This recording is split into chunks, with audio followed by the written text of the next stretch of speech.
أعوذ بالله من الشيطان الرجيم بسم الله الرحمن الرحيم প্রিয় বন্ধুরা আসসালামু আলাইকুম ওয়া রাহমাতুল্লাহি ওয়া বারাকাতুহু। যারা বিপদে আছেন, টেনশনে আছেন, নানা ধরনের মুসিবতে গ্রেফতার হয়ে আছেন, বড় বড় সমস্যায় আছেন, অভাবে আছেন, আর্থিক অনটনে আছেন, তাদের জন্য আজ আমি দরুদ শরীফ পাঠের বরকতের অসাধারণ 4টি ঘটনা, দরুদ শরীফের আমল, গুরুত্বপূর্ণ ওজিফা, দরুদ পাঠের সঠিক নিয়ম আপনাদের সাথে শেয়ার করব। আমি দীর্ঘ 35 বছর যাবত এই আমল করে আসছি। আজ এই আমলগুলি গভীর মনোযোগ দিয়ে শুনুন, বড়ই উপকৃত হতে পারবেন।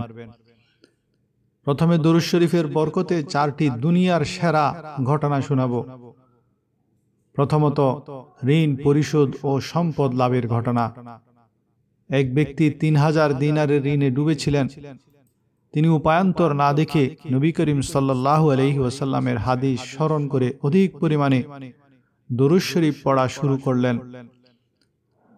29তম রাতেও যখন কোনো উপায় হলো না, 30তম রাতে নবী করিম সাল্লাল্লাহু আলাইহি ওয়াসাল্লাম স্বপ্নে এসে তাকে একজন উজিরের কাছে যেতে বললেন। লোকটি উজিরকে কি প্রমাণ দেখাবেন তা জানতে চাইলে নবী করিম সাল্লাল্লাহু আলাইহি ওয়াসাল্লাম উজিরের একটি গোপন দরুদের আমল বলে দিলেন। পরের দিন ঋণী ব্যক্তি সেই উজিরের কাছে গিয়ে রাসূলুল্লাহ সাল্লাল্লাহু আলাইহি ওয়াসাল্লামের পক্ষ থেকে সালাম দিলেন এবং প্রমাণের জন্য উজিরের গোপন আমলের কথা বললেন। উজির প্রতিদিন ফজরের নামাজের পর 5000 বার দরুদ ও সালাম পাঠ করতেন এবং এই সংখ্যা পুরো না হওয়া পর্যন্ত কারো সাথে কথা বলতেন না। উজির এই অলৌকিক প্রমাণে আনন্দে আত্মহারা হয়ে গেলেন এবং বললেন, আমার দরুদ শরীফ কবুল হয়ে গেছে, এর চেয়ে বড় সৌভাগ্য আর কি হতে পারে। উজির খুশি হয়ে প্রথমে রাসূলুল্লাহ সাল্লাল্লাহু আলাইহি ওয়াসাল্লামের হুকুমে লোকটিকে 3000 দিনার ঋণ পরিশোধের জন্য দিলেন। এরপর তিনি নিজের পক্ষ থেকে হাদিয়া স্বরূপ আরো 3000 দিনার দিলেন এবং ব্যবসার জন্য আরো 3000 দিনার, মোট 9000 দিনার দিলেন। আদালতে গিয়ে যখন ঋণী ব্যক্তি 9000 দিনার হাতে নিয়ে সমস্ত ঘটনা শুনালেন, তখন বিচারক নিজেও রসুলের আশেক ছিলেন। তিনি উঠে গিয়ে আরো 3000 দিনার ওই ব্যক্তিকে দিলেন। এমনকি যিনি মামলা করেছিলেন সে পাওনাদারও সমস্ত ঋণ মাফ করে দিলেন। এভাবে লোকটি ঋণ মুক্ত হয়ে 12000 দিনার নিয়ে বাড়ি ফিরলেন। 2 নম্বর ঘটনা হলো মূর্তি পূজকের ঈমান এবং অভাবীর সম্পদ প্রাপ্তির ঘটনা। এক গরিব ব্যক্তি অত্যন্ত অভাবে পড়ে বাচ্চাদের খাবারের ব্যবস্থা করতে পারছিলেন না। তখন তিনি পরিবারের সকলকে নিয়ে বেশি বেশি দরুদ শরীফ পড়া শুরু করলেন, কারণ দরুদ মুসিবত দূর করে। দরুদ পড়তে পড়তে তিনি ঘুমিয়ে পড়লেন এবং স্বপ্নে দেখলেন যে রাসূলুল্লাহ সাল্লাল্লাহু আলাইহি ওয়াসাল্লাম তাকে এক মূর্তি পূজকের কাছে গিয়ে সাহায্য চাইতে বলছেন। বারবার স্বপ্ন দেখার পর তিনি ওই মজুসির কাছে গেলেন। মজুসি জানতে চাইলেন তাকে যে পাঠানো হয়েছে তার কোনো প্রমাণ আছে কিনা। গরিব লোকটি বললেন, আপনার জন্য নবীর বংশের লোকেরা যে দোয়া চেয়েছিলেন তা কবুল হয়েছে। এই কথা শুনে মাজুসি অবাক হলেন। গরিব লোকটির হাত ধরলেন এবং ভেতরে গিয়ে কলমা পড়ে মুসলমান হয়ে গেলেন। এরপর তার ছেলে মেয়ে কর্মচারীরাও মুসলমান হলো। এর কারণ জিজ্ঞেস করলে ওই মজুসি বা মূর্তি পূজারী বললেন, কিছুদিন আগে তার পরিবারে তিনি যখন বিয়ে উপলক্ষে বড় ভোজের আয়োজন করেছিলেন, তখন প্রতিবেশী একটি সৈয়দ আলে রসুল পরিবার ক্ষুধায় কাতর ছিল। তিনি তাদের জন্য কাপড় ও খাবার পাঠিয়েছিলেন। সেই সৈয়দ পরিবারের মেয়েরা তখন দোয়া করেছিল, হে আল্লাহ, আমাদের এই প্রতিবেশীকে ঈমানের দৌলত দান করুন এবং কিয়ামতের দিন তাকে আমাদের নানা জান নবী করিম সাল্লাল্লাহু আলাইহি ওয়াসাল্লামের শাফাআত নসিব করুন। যখন গরিব লোকটি এসে সেই দোয়া কবুলের কথা বললেন, তখন মজুসি বুঝলেন তার ঈমান আনার সময় এসে গেছে। ফলস্বরূপ ওই মজুসি নিজের সম্পত্তির 50% সেই গরিব দরুদ পাঠককে দিয়ে দিলেন দেখুন দরুদ শরীফ কিভাবে অভাবে থাকা এক ব্যক্তিকে কোটিপতি বানিয়ে দিল এবং একজন অমুসলিমকে ঈমানের দৌলত দান করল। তৃতীয় ঘটনা হলো দরুদের বরকতে মৃত ব্যক্তির কুৎসিত চেহারা নুরানি চেহারায় পরিবর্তন। রাসূলুল্লাহ সাল্লাল্লাহু আলাইহি ওয়াসাল্লামের ওফাতের 400 বছর পরের ঘটনা। মক্কায় এক ব্যক্তির মৃত্যু হলো, কিন্তু তার চেহারা গাধার মতো হয়ে গেল। তার ছেলে অত্যন্ত দুশ্চিন্তাগ্রস্ত হয়ে দরজা বন্ধ করে দাফনের ব্যবস্থা করছিল, কারণ এমন চেহারা দেখলে লোকে নানা কথা বলবে। ঠিক সেই সময় এক বুজুর্গ ঘরের পেছনের দরজা দিয়ে প্রবেশ করলেন। মৃত ব্যক্তির মুখ থেকে কাপড় সরালেন, নিজের হাত তার চেহারায় বুলিয়ে দিলেন এবং চলে যেতে শুরু করলেন। তখন ছেলেটি দেখতে পেল তার বাবার চেহারা চাঁদের মতো সুন্দর হয়ে গেছে। সে দ্রুত বুজুর্গের কাপড় ধরে জানতে চাইল কে তিনি। বুজুর্গ বললেন, আমি মোহাম্মদ, আল্লাহর রসূল। নবী সাল্লাল্লাহু আলাইহি ওয়াসাল্লাম তখন জানালেন, মৃত ব্যক্তিটির এমন একটি গুনাহ ছিল যার কারণে আল্লাহ তার উপর অসন্তুষ্ট ছিলেন এবং তার চেহারা বদলে গিয়েছিল। কিন্তু তার একটি ভালো অভ্যাস ছিল, সে প্রতিদিন রাতে বিছানায় ঘুমানোর আগে 100 বার দরুদ শরীফ পাঠ করত। এই দরুদের বরকতে ফেরেশতা এসে নবীকে জানায়। তখন নবীজি এসে সেই চেহারায় হাত বুলিয়ে দেন এবং আল্লাহ মক্কার মধ্যে সবচেয়ে সুন্দর চেহারায় সেটিকে রূপান্তরিত করেন। 4 নম্বর ঘটনা হলো দরুদের বরকতে প্যারালাইসিস রোগ থেকে মুক্তি। ইমাম শরফুদ্দিন বুসুরি রহমতুল্লাহ আলাই প্যারালাইসিস রোগে আক্রান্ত ছিলেন। তিনি তার অসুস্থ অবস্থায় নবী করিম সাল্লাল্লাহু আলাইহি ওয়াসাল্লামের প্রশংসা করে কসিদা বা কবিতা লিখতে শুরু করেন, যা বিখ্যাত কসিদায়ে বরদা নামে পরিচিত। রাতে তিনি স্বপ্নে দেখলেন রাসূল সাল্লাল্লাহু আলাইহি ওয়াসাল্লাম এসেছেন এবং তাকে কসিদাটি পড়ে শোনাতে বলছেন।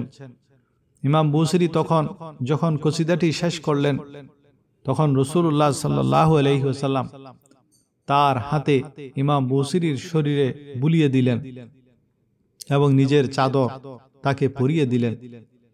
ঘুম থেকে উঠে তিনি দেখলেন তিনি সম্পূর্ণ সুস্থ হয়ে গেছেন।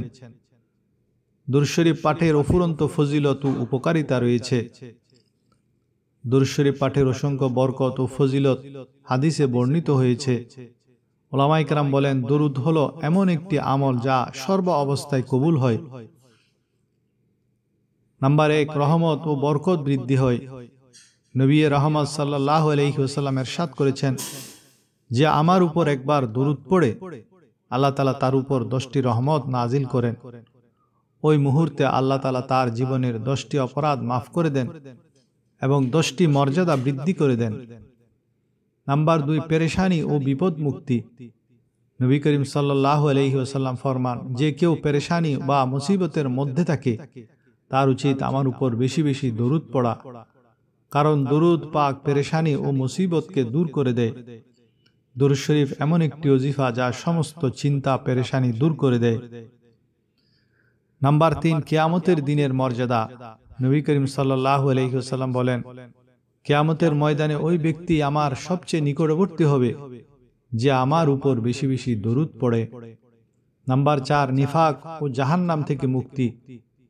যে ব্যক্তি আমার উপর 100 বার দরুদ পড়ে তার 2 চোখের মাঝখানে লিখে দেওয়া হয় যে এই বান্দা মুনাফিকও নয়, জাহান্নামীও নয়। নাম্বার 5, দোয়া কবুলের নিশ্চয়তা। উলামায়ে কেরাম বলেন, দোয়াকে দরুদের সাথে জুড়ে নাও, যেহেতু দরুদ শরীফ তো কবুল হবেই, সুতরাং তার সাথে যুক্ত তোমার দোয়াটিও আল্লাহ কবুল করে নেবেন। দোয়া করার সময় শুরুতে আল্লাহর প্রশংসা এবং নবীর উপর দরুদ পাঠ করলে সেই দোয়া আল্লাহ কবুল করে নেন। নাম্বার 6, ঈমানের আলামত। নবী করিম সাল্লাল্লাহু আলাইহি ওয়াসাল্লামের উপর দরুদ পাঠ করা তার প্রতি আমাদের ভালোবাসার প্রকাশ এবং ঈমানের মজবুতির আলামত। কারণ নবীজি সাল্লাল্লাহু আলাইহি ওয়াসাল্লাম বলেছেন, কোনো ব্যক্তি ততক্ষণ পূর্ণাঙ্গ ঈমানদার হতে পারবে না যতক্ষণ না আমি তার কাছে তার পিতামাতা, সন্তান এবং দুনিয়ার সমস্ত মানুষের চেয়ে বেশি প্রিয় না হব। নাম্বার 7, সালামের জবাব লাভ। নবীজি সাল্লাল্লাহু আলাইহি ওয়াসাল্লাম ইরশাদ করেন, আমার কোনো উম্মত যদি একবার সালাম পেশ করার সাথে সাথেই আল্লাহ আমার রূহটাকে এমনভাবে তৈরি করে দেন ওই বান্দা বা উম্মতের সালামের জবাব আমি নবী সাথে সাথে দিয়ে দেই। নাম্বার 8, জান্নাত লাভের নিশ্চিত পথ। যে ব্যক্তি দিনে 1000 বার আমার উপর দরুদ পাঠ করে সে ততক্ষণ মারা যাবে না যতক্ষণ না সে জান্নাতে নিজের ঠিকানা দেখে নেয়। নাম্বার 9, কৃপণতা থেকে মুক্তি। নবী করিম সাল্লাল্লাহু আলাইহি ওয়াসাল্লাম বলেন, ওই ব্যক্তি হলো দুনিয়ার মধ্যে সবচেয়ে কৃপণ যার সামনে আমার নাম নেওয়া হয় কিন্তু সে দরুদ পড়ে না। দরুদ শরীফ পড়ার নিয়ম, আমল ও ওজিফা। দরুদ শরীফ পাঠের গুরুত্ব অপরিসীম। ওলামায়ে কেরাম বলেন, জীবনে একবার দরুদ পাঠ করা ফরজ এবং যখন রাসূল সাল্লাল্লাহু আলাইহি ওয়াসাল্লামের নাম নেওয়া হয় তখন দরুদ পড়া ওয়াজিব। তবে কিছু স্থানে যেমন বাথরুম বা নাপাক স্থানে দরুদ পড়া মাকরুহ। দরুদ পড়ার সর্বোত্তম সময় ও স্থান আজানের পর। আজান শেষে প্রথমে দরুদ পড়ে তারপর আজানের দোয়া পড়া। জুমার দিন বেশি পরিমাণে দরুদ পড়া। জুমার দিন দিনের মধ্যে শ্রেষ্ঠ দিন, এই দিন বেশি বেশি দরুদ পাঠ করা। কোনো মজলিসে যখন একত্রিত হয় তখন অন্তত একবার হলেও দরুদ পড়া উচিত, কারণ আল্লাহর নাম না নিলে এবং দরুদ না পড়লে লাঞ্ছনা বা গজব আসতে পারে। মসজিদে প্রবেশের আগে এবং বের হওয়ার সময় দরুদ শরীফ পড়া সুন্নত। সম্ভব হলে রাতে বিছানায় ঘুমানোর আগে 100 বার দরুদ পাঠ করা। দোয়া করার সময় প্রথমে আল্লাহর প্রশংসা দিয়ে দোয়া শুরু করা, এরপর নবীর উপর দরুদ পড়া, মাঝে নিজের মনের মতো দোয়া করা, সবশেষে আবার দরুদ ও আল্লাহর প্রশংসা দিয়ে দোয়া শেষ করা। যদি কোনো ব্যক্তি সারাদিন শুধু দরুদ শরীফ পাঠের নিয়ত করে নেয় ফরজ ওয়াজিব ছাড়া, তবে রাসূল সাল্লাল্লাহু আলাইহি ওয়াসাল্লাম তাকে নিশ্চয়তা দিয়েছেন যে তার সমস্ত চিন্তা ও পেরেশানি আল্লাহ দূর করে দিবেন এবং আখিরাতে নাজাত মিলবে। বুখারী শরীফের হাদিস অনুসারে সাহাবারা রাসূল সাল্লাল্লাহু আলাইহি ওয়াসাল্লামের কাছে দরুদ পাঠের নিয়ম জানতে চাইলে তিনি শিখিয়ে দেন, যা দরুদে ইব্রাহিমী নামে পরিচিত। আল্লাহুম্মা সাল্লি আলা মুহাম্মাদিন ওয়া আলা আলি মুহাম্মাদ কামা সাল্লাইতা আলা ইব্রাহিম ওয়া আলা আলি ইব্রাহিম ইন্নাকা হামিদুম মাজিদ। আল্লাহুম্মা বারিক আলা মুহাম্মাদিন ওয়া আলা আলি মুহাম্মাদ কামা বারাকতা আলা ইব্রাহিম ওয়া আলা আলি ইব্রাহিম ইন্নাকা হামিদুম মাজিদ। আর সবচেয়ে সংক্ষিপ্ত দরুদ ও সালাম হলো সাল্লাল্লাহু আলাইহি ওয়া আলিহি ওয়াসাল্লাম। আমাদের উচিত হবে শুদ্ধ উচ্চারণে দরুদ পাঠ করা। অশুদ্ধভাবে বেশি পড়ার চেয়ে শুদ্ধভাবে কম পড়া উত্তম। আল্লাহ পাক আমাদের সকলকে বেশি বেশি দরুদ শরীফ পাঠ করার তৌফিক দান করুন, যাতে আমরা দুনিয়ার পেরেশানি থেকে মুক্তি লাভ করতে পারি এবং আখিরাতে তার প্রিয় হাবিবের নৈকট্য লাভ করতে পারি।